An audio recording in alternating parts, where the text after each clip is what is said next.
All right, did it say live? Yep, we are good to go. Okay, we're good to go.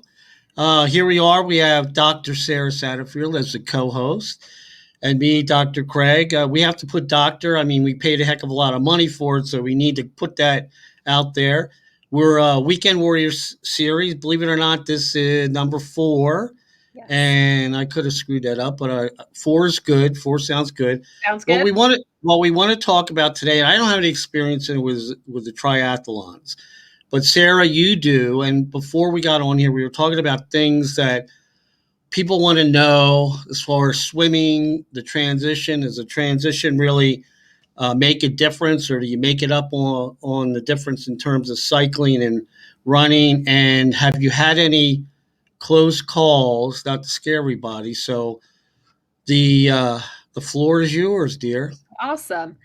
So, I am a weekend warrior. I am by no means an elite triathlete, but my goal is to complete 100 triathlons, and I have done 63 so far. This weekend, I'll be doing the Crystal River Triathlons, a number 64.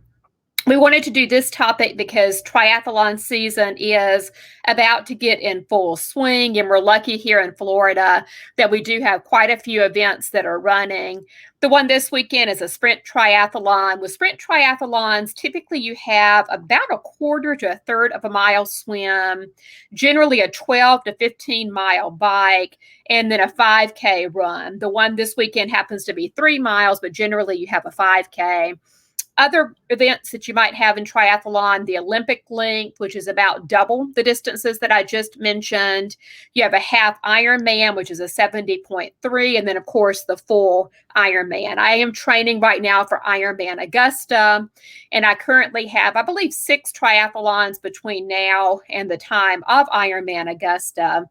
When you're doing triathlon, a lot of times you will do what are called brick workouts. And honestly, I'm not sure exactly why they call them brick, but you'll practice running and biking back to back. One of the hardest things about triathlon is just the leg muscles because it does take a toll after a while.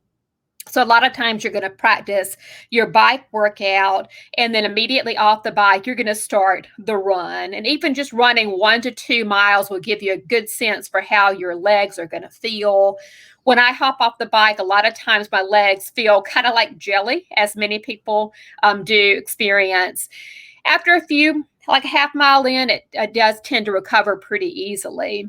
But just talking about obstacles, so in triathlon, almost always you're going to begin with the swim. And I jest that is so you do not drown on the swim, because if you get tired, you don't want to have the swim leg at the end.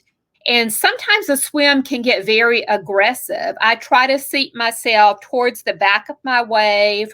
Normally, you'll have 40 or so in a wave, and then I'll seat myself out to either the far right, the far left. So I wind up going a little bit greater distance than people that are right there in the front and in the middle. But I just don't like all the arms and legs flailing around me, which does happen in triathlon. That's something that's so hard to train for, because typically you're swimming on your own and you don't have that experience of just a mass number of people out there. Some people struggle with sighting the buoys. So when you get in the water, you'll have maybe 3 buoys. You swim from one buoy to the next. They'll tell you to either keep the buoy on the right or to keep the buoy on the left. If you do panic, just go from one buoy to the next. I did a training camp pre-COVID-19, so I guess it was summer of 2019, for Ironman Augusta, and we swam down the river. It was a downstream swim, so it was great speed-wise, but you're in the middle of the river. You have people all around you, and it's just one buoy to the next. So if you panic, just let me get to the next buoy, get to the next buoy. Almost always you're going to have kayakers in the water, and you're allowed to grab a hold of the kayak as long as you're not continuing to move forward. So you can't use the kayak to push you ahead in the race, but if you need to rest, you'll grab onto the kayak. That did happen to me one time. I've qualified 3 times for the National Triathlon Championships. By placing at the top of your age group in a race, you can qualify for the National Championships. I'll be doing the USAT Championships in Milwaukee, Wisconsin COVID willing, in August, both the sprint and the Olympic I qualified for. But I was doing the race up in Burlington, Vermont. And this was probably my most difficult swim. It was a swim in Lake Champlain. There is supposedly a Loch Ness monster type creature in Lake Champlain. I did not know that ahead of time. I forgot the name of the creature, but there was something out there in the waters, they said. But the day before, a front had come through. So it was very, very cold out. The weather was very choppy. And at these national championship events, you've just got so many waves and so many people, thousands of triathletes. So we had to check our bikes in, I would say 6:30 or 7 a.m. And then my wave did not head out until 9:30 a.m. And so I was sitting out there in a full wetsuit in a field of grass, just waiting to get into the lake. The air temperature was super cold. The water, like I said, was very choppy. And so for me, that was a buoy to buoy race and also a kayak to kayak. Another really tough swim recently was Daytona. They have Challenge Daytona every December here in Florida. And we swim in a glorified retention pond inside of the track there.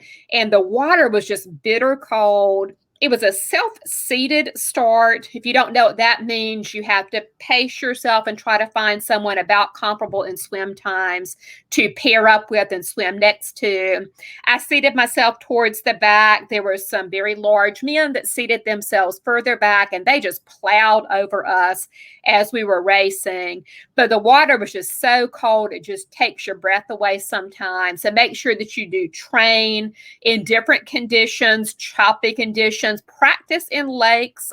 I'm generally a pool swimmer, but you want to know the sensation of swimming in a body of water where you can't see the bottom, because a lot of times it is very murky. Once you get out of the swim, you head into transition. The place that you keep your bike is called the transition area. You'll rack your bike ahead of time, a couple hours before the race, and then just kind of hang out. And then from the swim, you run back into transition. You cannot mount your bike until you exit transition. You have to put your helmet on as soon as you get to the bike. You can risk a disqualification or a penalty if you don't put your helmet on right away. And then you basically run your bike out of transition, and then you mount your bike. Once you pass a certain line, they'll say this is the mount area. Transition times can vary greatly. I'm very quick on my first transition, less than a minute. Some people are faster than that. A lot of times, if you're competitive, you'll have clip-in shoes, and sometimes people clip those in ahead of time. I am not that competitive, but there are some people that do. But you sit down. Sometimes people have a bucket of water to rinse their feet off, and you'll transition into your bike shoes and then take off on the bike. Generally, the transition from swim to bike is not too bad in terms of the legs and the muscles that are worked. I always swim as long as I can. You'll see people start to run it in maybe 20 yards out as soon as they can touch the bottom of the water. But if you think about it, you can swim a lot faster towards shore than you can run against the current or run against the water. So I swim until my hands are literally touching the bottom, and then I run from the water to transition. Some people just kind of walk it in. They take their swim cap off. They take the goggles off. I just keep on running, and I'll pass a lot of people as I'm running it into transition. You get a rank in your swim. You get a rank in your bike. You get a rank in the run, and you can pass people and gain rank if you pass them on the way into transition. Your swim time stops once you hit that transitional mat into that bike area. So swim to bike isn't so bad on the muscles. It's just getting into your biking shoes. Some people don't wear socks on the bike, but you have to put on the socks for the run anyway, so I just go ahead and put them on. The rationale there is you have your wet feet, and some people want their feet to dry off a little bit before they put their socks on for the run, but I just put them on. I haven't had any problems with blisters.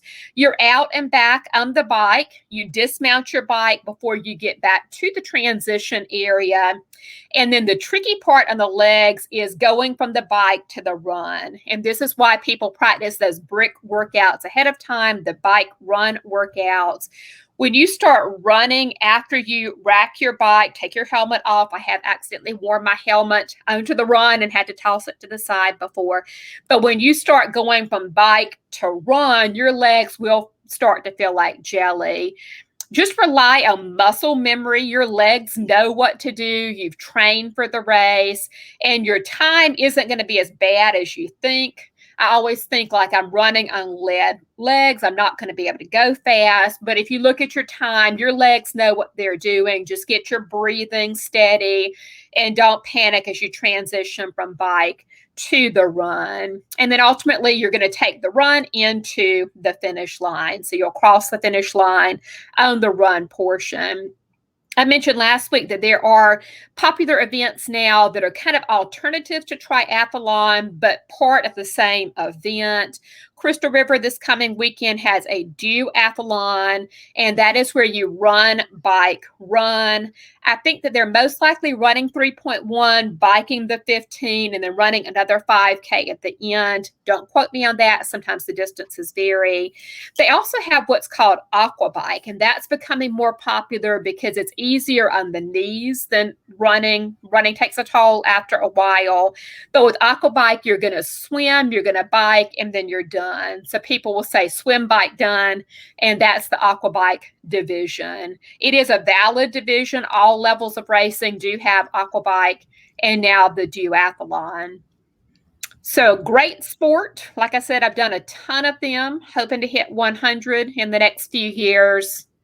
Well, whoops, excuse me. That was excellent, and I believe you did it without a script. Let me see, is there a script there? Correct. No hands, no hands.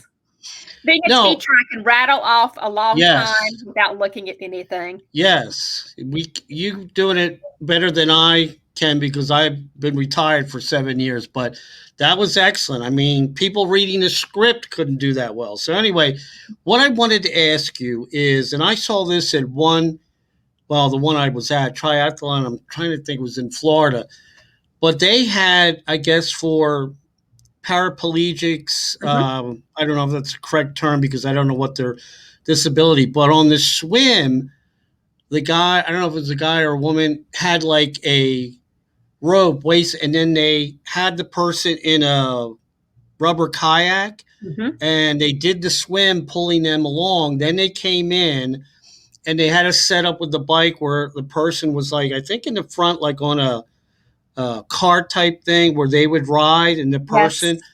And then on the running, I forget how that worked, but it was obvious that they wanted those people to feel like they were in the triathlon, and I thought it was really neat. I thought, you know, hats off to them because I can't imagine pulling someone in. I know a rubber boat and the kayak, it should float nice, but still pulling someone and then getting them in the into the bike mode. That's tough. Have you ever seen anything like? Yeah, the most famous one is Team Hoyt, I believe was the name, and the father just recently passed away, but it was a father and son. The son was disabled, and the father just took him, carried him through countless full Ironmans. And a full Ironman is over 140 miles. So you're literally pulling someone in the water and you're pushing them on the bike, you're pushing them in the run. So it is amazing. Most of your triathlons will have a division for veterans, for any kind of military personnel. They'll have a fat tire division and then a division for those that are physically disabled. So it is very common in races. I've seen a lot of different things. I've seen before a woman that had a prosthetic leg at the Crystal River series. Just amazing. Hats off to the people that are able to compete and overcome these physical challenges. But she literally took off the prosthetic leg before the swim. Sometimes they start before everyone else, but at the most recent triathlon I did, they started at the very end. But she took off the leg, and then when she got out of the water, literally just one leg, her team was there to help her. They reattached the leg. absolutely amazing. And the Kingsland Tri that I did, DRC Sports up in Kingsland, Georgia, there was also someone that was physically impaired. And I believe that she also had a prosthetic leg. And they started her at the very end. They helped her down into the water.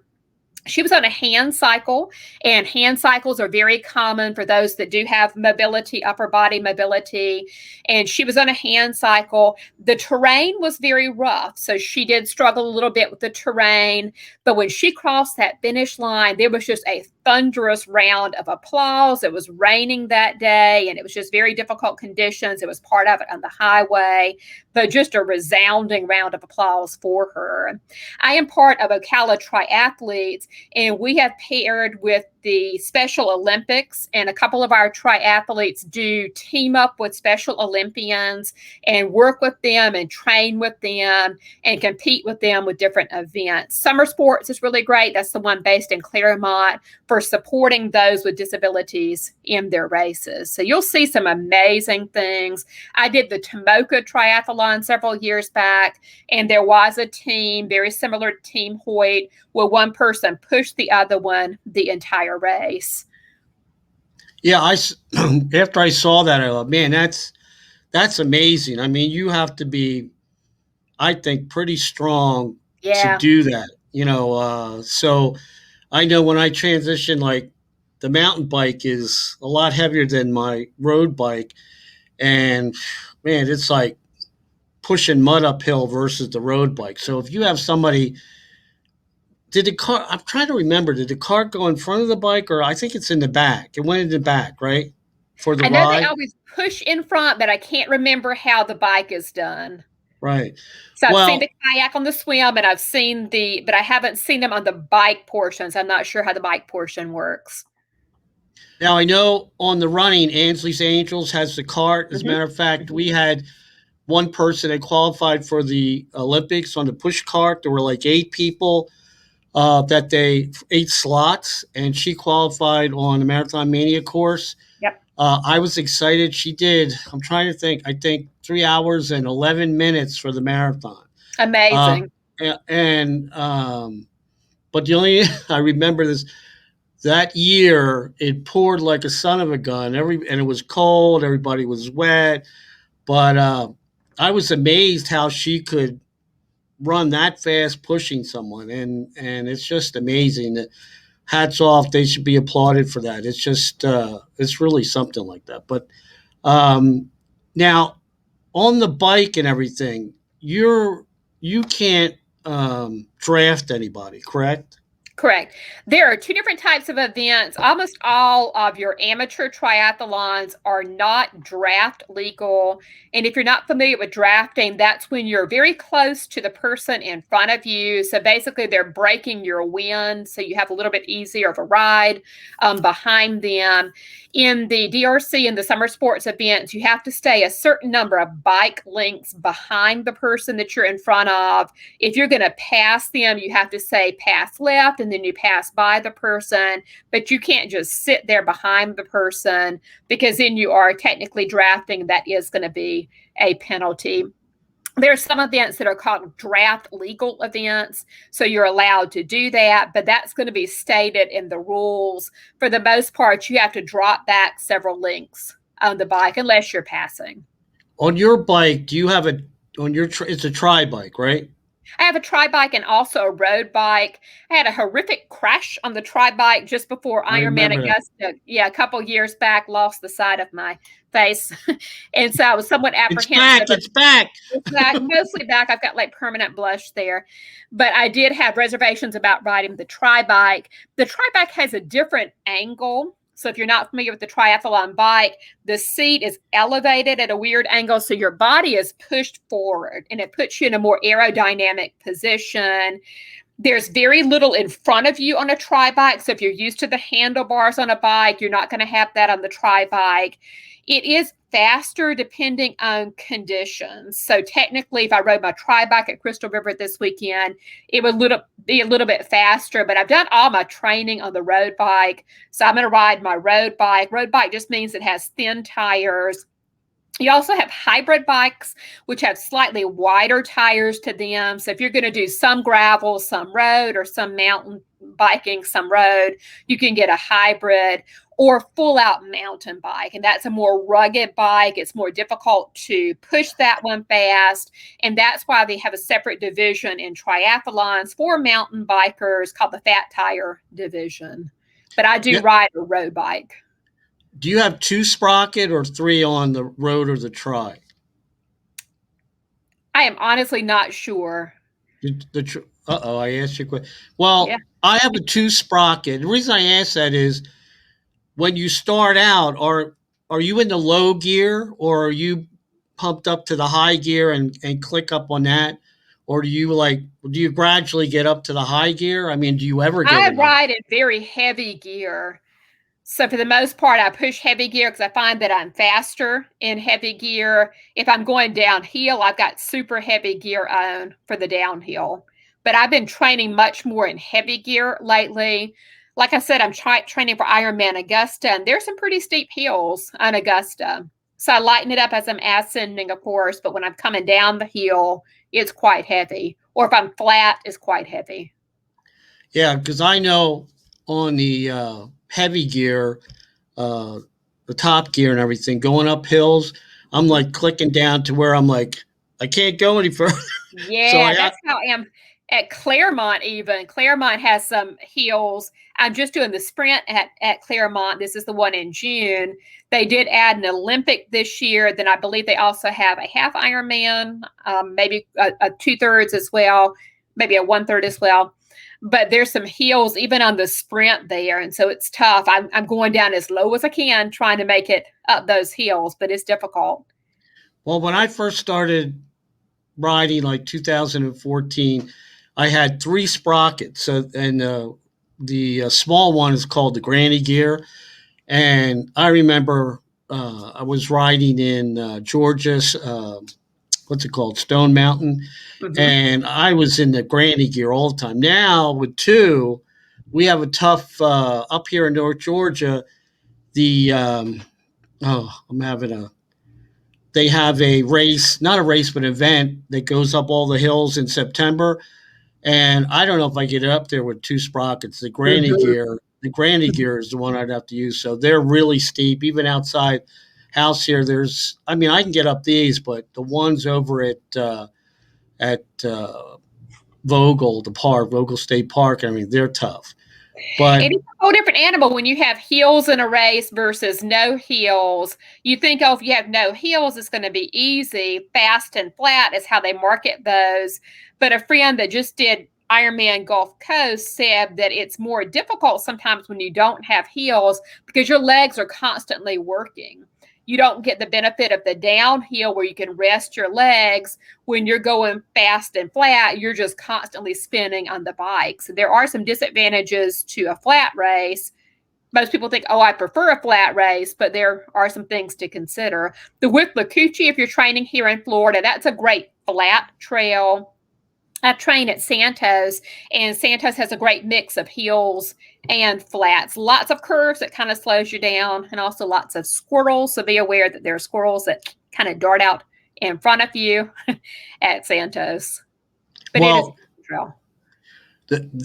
that you mentioned the squirrels, I always have a funny friend of mine. I was riding with him and on the Alpharetta Greenway at Big Creek, and the squirrels would go. It's like they waited for you to come up, and then they'd run across the one squirrel got caught in the spokes and was going around till it got knocked off on his bike. It was crazy. And the deer out there, they don't care where Yeah. you're going; they'll walk right in front of you. So it's the squirrels are crazy. You think that they're going to run right into the front wheel and so forth. Mm-hmm. So yeah, I know what you're talking about.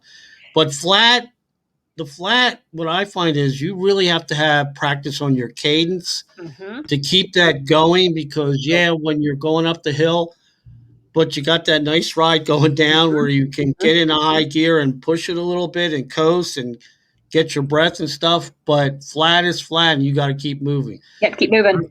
You've probably heard this: is if you're running and you have a problem, you can walk. If you're Mm-hmm. cycling and you have a problem, you can coast. If you're swimming and you can't,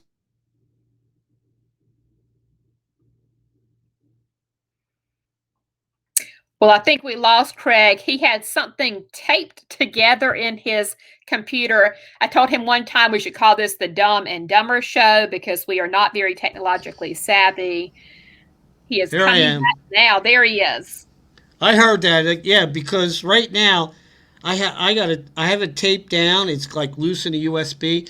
And speaking of Dumb and Dumber, me, we're both learning. I'm learning. I basically got in with the COVID last, April on the podcast and doing this with the StreamYard, and I really like it. I enjoy it, but it was a learning curve. There's a lot of mistakes with the equipment. This thing here, I gotta change that. But yes, I'm making mistakes. I always said, in order to be successful, you have to have the opportunity to fail. And I was lucky enough, and I'll tell this to you, to have Sarah come on, and we're kind of learning. I think you agree with that as we go.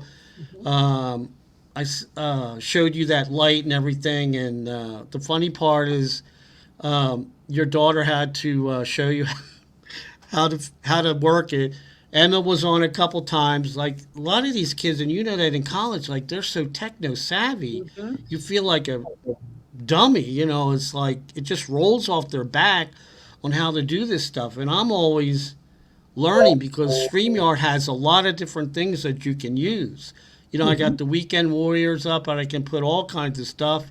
I can put overlays and all that, and it's a real learning curve. And it's sometimes it's not easy, but hopefully everybody will bear with this. I think our particular goal is to reach out to the people that are weekend warriors. We're not Mhm. here just for elitist runners, and triathlon and so forth are great. But I think when you go to, especially races we have, um, it's the person that wants to get out. They want to feel good. They want to train and see how well they do. Are they improving? And they also want to get out with their friends. And I said this before, the women, when they get out of the car, they got four other women with them. Men, Mhm. usually by themselves, but I won't talk about that. But women like to run together, and correct me Mhm. if I'm wrong, and they cheer each other on, and it's great. It's very inspiring. And I don't know, maybe with the triathlon at the June 5th, I guess there's probably a lot of people that that are going. Mhm. Yep, a lot of people go. And one of the good things about just running in general, I think there's so much support with runners. Even random strangers, you're always cheering on other people in races. So it's a very, very supportive community. And that's one of the things that we lost during the virtual runs of 2020. They were great to keep people motivated to keep training, but you just lose that social aspect. And that's such an important part of running. I do all my training on my own. So when I go to races, that's my chance to see my friends again. And it does make a big difference to have people at the finish line just cheering you on.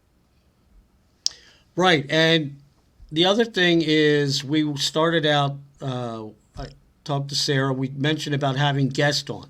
Mhm. Right now, my internet, just so everybody understands, I'm up here in the mountains, and I joke about the internet is like six squirrels running to get it going. But when I go outside the door, there's no internet until I get into town. So I got to beef up the internet before I feel comfortable on having three, four. I can have six people on here. And Mhm. eventually, we'd like to have it like you do Zoom and so forth, but you have a Mhm. better internet down there. So I do an internet test, and I'm at 10 MPSs, and I got to get it up higher. This works very well between me and you and so forth.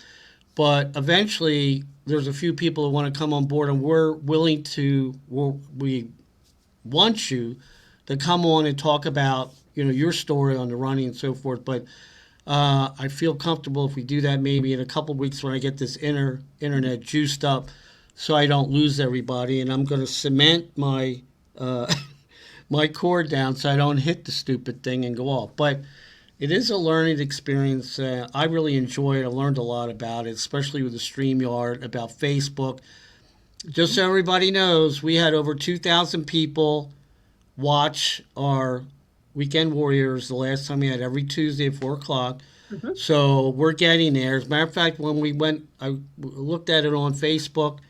You scroll down, you see all the live videos or the videos that have been saved, and we were right next to Beck and a couple other people. So, Awesome. uh, we want people to get on. I know 4 o'clock is tough; people are working and so forth. Um, but on the repurposing, people can see it when I push it out there after this.